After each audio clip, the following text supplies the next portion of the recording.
Bonjour. Aujourd'hui, on se penche sur une source un peu particulière, un micro-trottoir fait à Montpellier. C'est sur la chaîne YouTube Micro Sauvage et le titre, il est assez direct, Immigration, insécurité, propagande, le silence coupable des Français. Alors notre but ici, c'est d'explorer un peu ensemble ce que ces paroles de passants nous disent.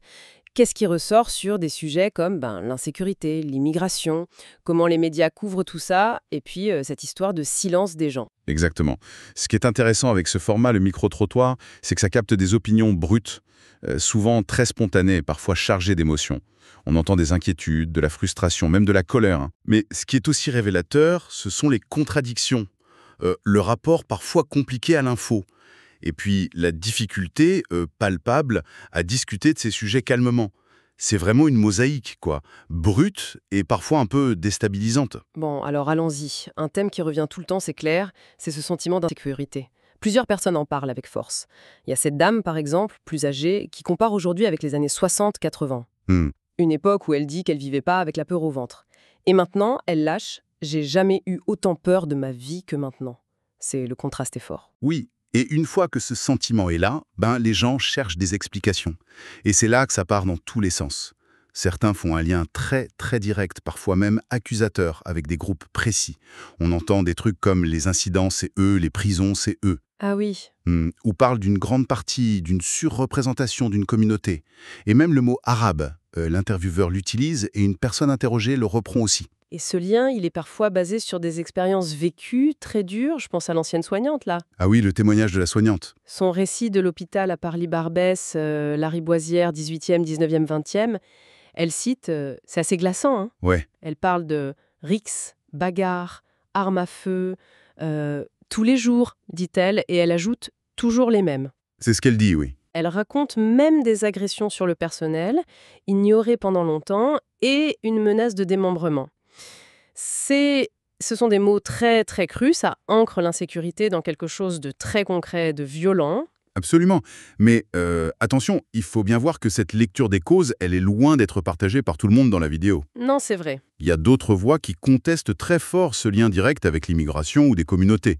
Une personne répond assez sèchement que l'incivilité, c'est tout le monde, c'est les Français. Ou c'est les cons, j'ai entendu ça aussi. Voilà, ou c'est les cons encore plus direct. Une autre personne refuse l'idée que les comportements de racaille, comme elle dit, soient liés à une culture ou une religion. Elle propose d'autres pistes, le sentiment de ne pas être chez soi à cause du racisme, ou alors l'effet de groupe, l'influence de groupe. Ce qui est aussi étonnant, c'est la réaction de certains quand on essaye d'aborder ça avec des faits, des chiffres. Il y a un rejet, quoi. Ah oui, c'est très net. T'as des réactions genre les statistiques c'est de la merde, ou alors un refus d'un discours jugé réducteur. J'ai pas envie de parler de ça. Oui, ou simplement, j'ai pas envie de parler de ça. Ça montre bien que le terrain est miné, hein. Discuter avec des faits en public sur ce sujet, c'est quasi impossible, ou en tout cas très tendu. Et puis t'as les paradoxes, comme cette femme qui dit sortir son chien à 2 heures du mat, sans problème à Plan-Cabane. Oui. Mais qui juste après raconte avoir vu un règlement de compte entre, elle utilise le mot, puis elle se reprend un peu en rigolant sur le politiquement correct, arabe. C'est ça. Ça montre bien la complexité, quoi. Les ressentis sont pas toujours logiques ou cohérents. Ce refus du lien direct, c'est intéressant. Et ça nous amène, logiquement, à regarder comment l'immigration elle-même est vue. Et là aussi, c'est très partagé, voire polarisé. C'est le moins qu'on puisse dire. D'un côté, tu as des craintes, claires et nettes, Oui. des peurs liées à l'intégration, ou à ce que certains voient comme une influence culturelle qui pose problème, qui serait pas compatible avec les valeurs françaises. Une personne cite même un sondage, sans qu'on sache d'où il sort, qui dirait que 57% de la jeunesse musulmane serait pour la charia contre les lois républicaines. Ah oui, quand même. On entend aussi parler d'un soi-disant programme républicain charia compatible. Et la dame âgée dont on parlait tout à l'heure, elle exprime son désarroi pour sa fille. Elle dit ne pas avoir élevé une gamine à latte dans la merde actuelle. C'est une peur culturelle, presque civilisationnelle, qui s'exprime là. Mais de l'autre côté du spectre, on a des arguments très forts pour l'immigration, surtout sur le plan économique.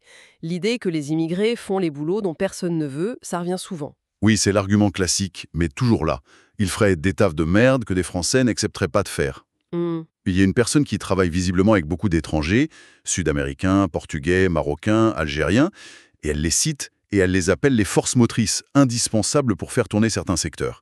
C'est une vision très pragmatique qui insistent sur une contribution vitale. Sauf que cet argument des tafs de merde, justement, il y en a d'autres que ça.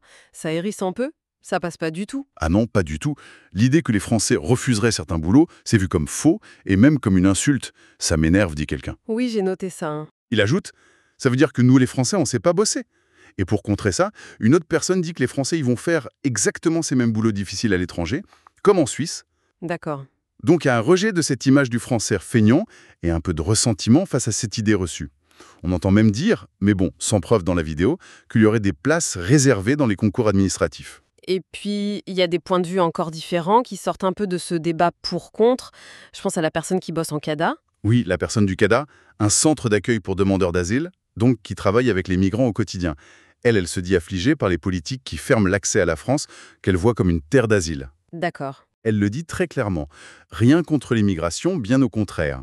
Elle va même jusqu'à nier qu'il y ait un problème d'immigration en France. C'est une position très forte, ancrée dans son expérience pro. Mhm. Et à côté, tu as une autre personne, née au Maroc, qui amène une note plus universelle en disant simplement « on est tous un peu issus de l'immigration ». C'est vrai. Cette diversité de regard sur l'immigration, c'est vraiment au cœur du truc. Ce qui nous ramène à cette notion de silence qu'on trouve dans le titre. Comment il se manifeste, ce silence, dans ce qu'on entend? Il y a plusieurs niveaux, on dirait. Oui, absolument. Il y a d'abord l'hésitation. La difficulté à dire vraiment ce qu'on pense, là, devant la caméra. « J'ose pas le dire », dit une personne. Oui. Une autre sent qu'elle pourrait être débordée, qu'elle se retient. Et ça semble lié à la peur d'être jugée, cataloguée. L'étiquette facho. Voilà, facho ou même complotiste, apparemment certains l'ont mal vécu pendant le Covid.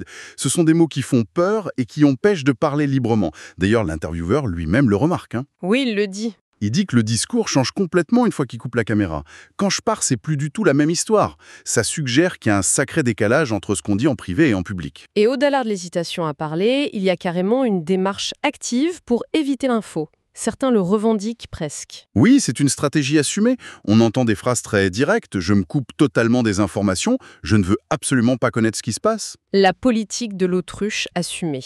Exactement. La politique de l'autruche que j'assume entièrement. Et la raison principale, c'est l'anxiété. Les nouvelles sont angoissantes, anxiogènes, ça fait déprimer.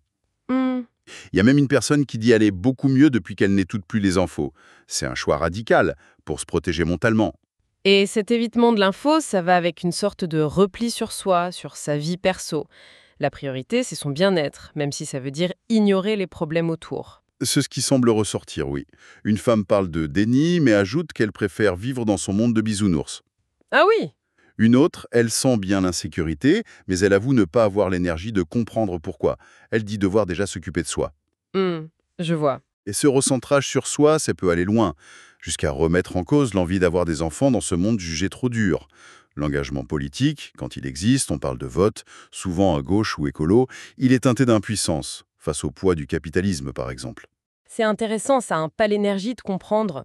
Ça rejoint peut-être ce que dit une autre personne sur le fait de toujours chercher la nuance. Tout à fait. Et il y a une personne qui dit que nuancer tout le temps, c'est une déformation de professionnel chez elle. Mais elle admet que ça peut devenir une forme de silence, une façon de ne pas prendre position. Elle oppose ça à ceux qui, justement, dans le micro-trottoir, choisissent de parler cash, d'aborder les problèmes de front, même si c'est pour choquer ou être mal vu. Il y a une tension là, entre la complexité des sujets, que tout le monde reconnaît, et ce besoin chez certains d'une parole plus directe, quoi. Et cette question du silence, de l'évitement, de la difficulté à nommer les choses, ça nous conduit tout droit à la perception des médias. La méfiance, elle a l'air très répandue. Ah oui, très. L'intervieweur lance le sujet d'ailleurs. Il demande pourquoi les médias parleraient plus de la Palestine ou de l'Ukraine que des problèmes français, comme la dette ou l'insécurité. Et la réponse fuse. Directement, oui. Une personne suggère que c'est une stratégie pour cacher l'incompétence chez nous au niveau du gouvernement et faire diversion. C'est une accusation de manipulation très claire. Et ça s'inscrit dans une défiance plus générale envers les gros médias, comme ils disent. Exactement. Les termes « gros médias »,« médias mainstream », ils reviennent souvent, et pas en bien. Plusieurs personnes disent ne pas avoir foi en les médias, ne pas faire confiance. Quel est le reproche principal? Surtout une impression d'uniformité. Ils se copient les uns les autres, parlent tous des mêmes choses, et souvent de manière négative, anxiogène. Et en creux, on sent une attente pour autre chose, des infos plus positives, ou plus sur la vie quotidienne des gens, moins sur les crises. Et face à cette méfiance, est-ce qu'il parle de sources d'informations alternatives? Oui, mais c'est nuancé. Certains se tournent vers le net, YouTube, la chaîne de l'intervieweur, les journalistes citoyens, mais ils sont conscients que c'est pas la même échelle, pas les mêmes moyens que les grands groupes, Bolloré et Cité. D'accord. Mais faut pas caricaturer non plus. D'autres personnes citent des médias variés, y compris des traditionnels comme France Inter ou Le Parisien, à côté de médias indépendants comme Rue 89, Reporter. Ah, donc certains essayent de croiser les sources quand même. Oui, ça indique une démarche, chez certains, de pas gober tout cru, d'essayer de se faire une idée. Après, l'intervieweur, lui, il s'énerve un peu contre quelqu'un qui dit ne s'intéresser à rien, mais qui écoute quand même Léa Salamé le matin. Les contradictions, encore et toujours. Voilà, elles sont partout. En dehors de ces grands thèmes, il y a quelques autres points abordés plus vite. L'Europe, par exemple, un petit mot là-dessus. Oui, il y a une personne qui parle en anglais, elle défend plutôt l'Union européenne. Pour voyager facilement, pour l'euro. Les avantages classiques. C'est ça. Mais elle reconnaît les effets négatifs des frontières ouvertes sur l'immigration. Cela dit, pour elle, le Brexit montre que sortir, c'est pire. Les Anglais ne sont pas heureux, tout est plus cher, dit-elle. Donc, malgré les inconvénients, mieux vaut rester dedans. C'est assez pragmatique comme vision. Et il y a aussi, toujours en anglais, une crainte exprimée sur l'influence d'un parti islamiste, au Sénat notamment. C'est une inquiétude qui passe. Oui. Et puis, pour revenir à une vue d'ensemble, il faut vraiment insister sur les contradictions internes, parfois flagrantes. Oui, l'intervieweur les pointe. Oui, des gens qui disent « je m'intéresse à rien » et 2 minutes après, ils affichent des opinions politiques très claires, genre « vote France insoumise ». Ou ceux qui décrivent une insécurité très forte, mais quand on leur demande frontalement si l'immigration est un problème, ils disent « non, pas de problème ». Ces dissonances, c'est peut-être juste le reflet de l'inconfort à assumer une position cohérente en public sur des sujets si clivants. Ou simplement, la complexité de la pensée humaine, quoi, c'est pas toujours logique. Bon, alors si on essaie de faire une petite synthèse de ce qu'on a retiré de ce micro-trottoir de micro-sauvage, quelles sont les grandes lignes de tension qui ressortent? J'en vois plusieurs. D'abord, ce sentiment d'insécurité très fort qui coexiste avec une difficulté ou un refus chez certains de nommer les causes clairement, surtout le lien possible avec l'immigration. Oui, c'est très net. Ensuite, la polarisation extrême des avis sur l'immigration elle-même, son rôle, son impact, comment on la gère. Complètement opposé, parfois. Troisièmement, cette tendance forte à l'évitement. Éviter l'info anxiogène, éviter de parler des sujets qui fâchent en public, par peur du conflit, du jugement ou juste par fatigue, quoi. Mhm. Et enfin, cette méfiance profonde, quasi générale dans les extraits, envers les médias traditionnels. On les accuse d'être partiaux, de faire diversion ou de ne pas parler des vrais problèmes des gens. C'est tout à fait ça. Et le point central, le plus paradoxal peut-être, c'est ce fameux silence. Il a vraiment 2 visages. Oui, D'un côté, c'est une stratégie perso, une façon de se protéger pour garder sa tranquillité dans un monde jugé stressant et conflictuel. une bulle. Voilà, une bulle. Mais de l'autre côté, ce même silence, il est vu par l'intervieweur, par ceux qui parlent cash, comme une sorte de démission, voire une complicité passive qui a laissé les problèmes s'installer. Quelqu'un le dit même texto, c'est le silence qui nous a ramenés jusqu'ici. Il y a une tension énorme entre le silence refuge et le silence problème.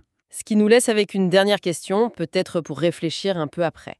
Si beaucoup de gens choisissent le silence, l'évitement, ou une nuance qui parfois paralyse un peu pour leur paix personnelle ou par peur du conflit, quel espace il reste pour le débat public? Un débat qui est forcément un peu rugueux parfois, mais qui est essentiel pour qu'on puisse identifier ensemble et essayer de répondre aux défis dont parlent ces témoignages. L'insécurité, l'immigration, la vie ensemble, quoi. C'est la grande question. Ce fossé qui semble se creuser entre les discussions en privé, peut-être plus franches, et le discours public qui devient très prudent, ou fragmenté, ou silencieux.